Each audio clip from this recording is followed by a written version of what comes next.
What looks like Diablo, feels like Diablo, plays like Diablo, by all accounts, is Diablo, but is not Diablo. Welcome to Darksiders Genesis, but first off, welcome to the Ogles channel. Thank you so much for tuning in today. Now today we are here to talk about Darksiders Genesis, a prequel to a game series that I have never played before. And the main reason I never played it was because it looked like a ripoff of Dark Souls, just like sort of a cheap ripoff at that. And maybe because I always saw the games in the clearance bin, and sometimes I'm a snob. Regardless, I love my time with Darksiders Genesis. It may not be Diablo, but it's very close in its level of my enjoyment of the Diablo series. And I might even go back and play the rest of the Darksiders series just to see what the series itself is about, because I enjoyed this game so much. But this review here is going to be a take upon the game based upon someone who's never played the rest of the Darksiders series. Is this something that you should jump into if you love Diablo, but you've never played the core Darksider games? And so let's go ahead and jump into the review of Darksiders Genesis on the Nintendo Switch. Darksiders Genesis follows the story of two horsemen named Strife and War, whose main goal is to take down this evil demon warlord named Moloch. Moloch works for Satan himself, and you'll fight Moloch, hordes of demons, and other demon bosses throughout the entire game.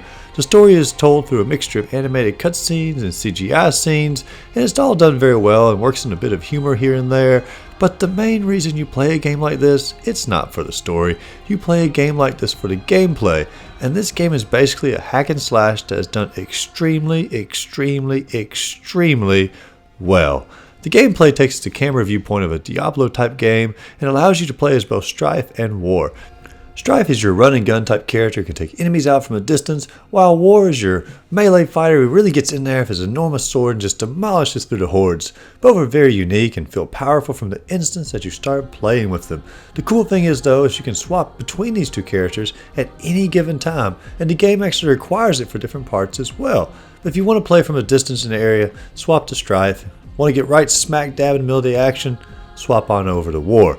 Now the enemies that you mow down as the game progresses, they're all pretty unique, ranging from fallen angels and goblin minions to worms and these giant bugs and so many things in between. And the ability to do finishing moves on these creatures who have low health makes for even more satisfying kills. You are ended!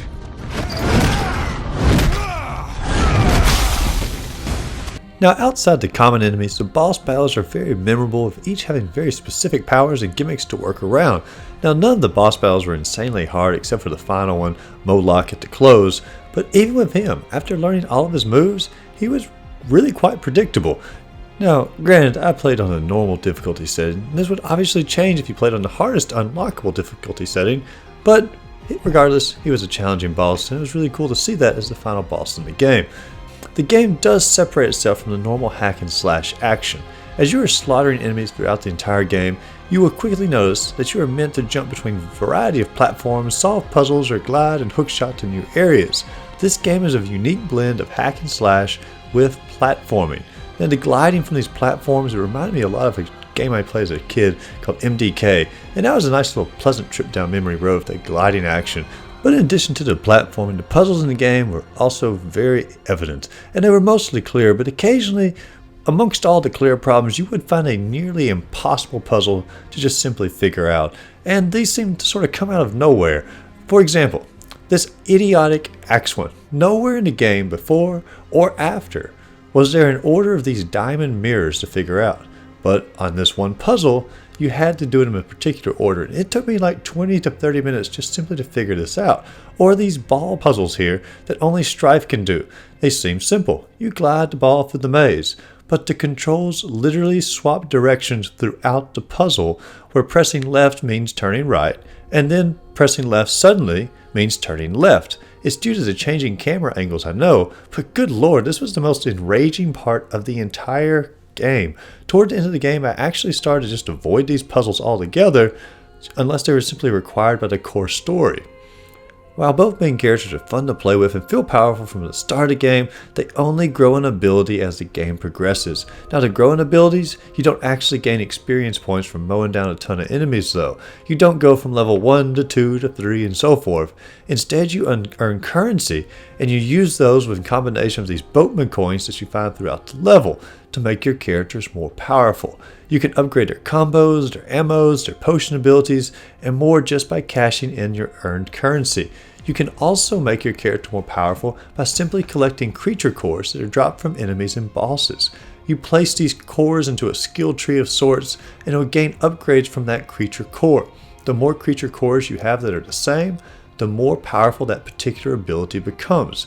It seemed like a bit of a departure from the traditional leveling up system, which was fun as a fun change of pace for a while, but after a few hours it did just start feeling like any other leveling system, which isn't bad. It's just sort of a victim of the type of game.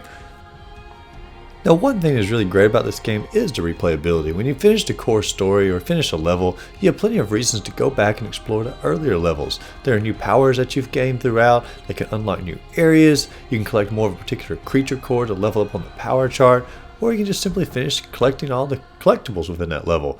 But not only this, you can also go up on the difficulty level too, which allows you to re-experience the entire game. Now, the arena mode, that's another part of the replayability. It expands on the original game by allowing you to simply fight off hordes of enemies and see how long you can last or meet certain challenges.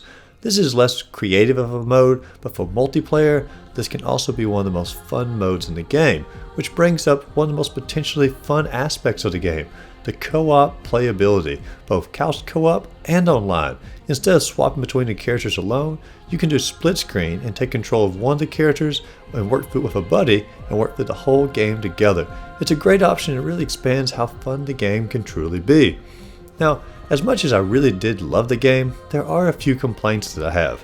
So many enemies would literally just get stuck in places and you can easily kill them. This happened with several of the bosses, where they would just get stuck or just simply stop moving while you wailed away at them. It definitely made the game easier, but it's a flaw that could easily be patched if they wanted to. I also missed finding all the new weapons like you would in Diablo or something. I missed the loot hunting. That was a core fun part of the game. I know it's more of an adventure game, but I missed it, and I also missed the unique upgrades that you could find to make your characters just more different from everyone else. Also, the loading time in this game was a bit excessive. Sometimes the loading screen would take a full minute just to load a level, and this is fine because some of the levels were like over an hour in length. However, for arena matches, this was a huge deal, especially when you die in the first few minutes or even a few seconds sometimes. You have to wait a full minute for it to go back to the main hub, then wait a full minute for the arena to load again. They should have just added an option to replay or restart the arena instead of forcing all of the loading times over and over. Overall, Darksiders Genesis is a fantastic game that can lead to tons of replayability. The flaws are there, yes, but when playing the game, you're just having so much fun that you tend to overlook those flaws. If you're in the mood for a Diablo-like game that expands on the formula in a unique platforming way, Darksiders Genesis is definitely the game for you. But once again, thank you for tuning into the channel. If you enjoyed the video, be sure to give it a like and subscribe.